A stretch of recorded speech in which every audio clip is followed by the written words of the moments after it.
আপনারা কি জানেন কোন তেলে রান্না খাওয়া সব থেকে ভালো?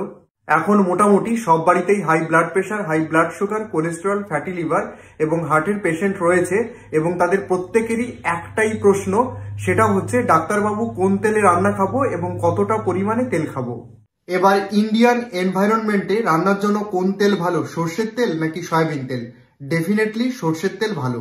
এবার এই সর্ষের তেলটাকেই দুরকম প্রসেসে তৈরি করা হয়, একটা হচ্ছে হাই হিট প্রসেস আর একটা হচ্ছে কোল্ড প্রসেস। এবার কোল্ড প্রসেসে তৈরি করা সর্ষের তেলে বেশ ভালো পরিমাণে পুফা ও মোফা থাকে, যেটা আমাদের শরীরের জন্য বেশ উপকারী। তবে সারাদিনের সর্বোচ্চ 15 ml এর বেশি তেলে রান্না খাওয়া উচিত নয়।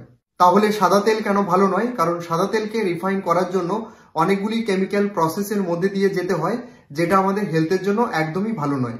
নাম্বার 2 এবং সব থেকে ভালো রান্নার তেল রাইস ব্রান অয়েল ও সাফোলা অয়েল, এই দুটো তেলকে যদি 70:30 এই অনুপাতে মিশিয়ে রান্না করা যায়।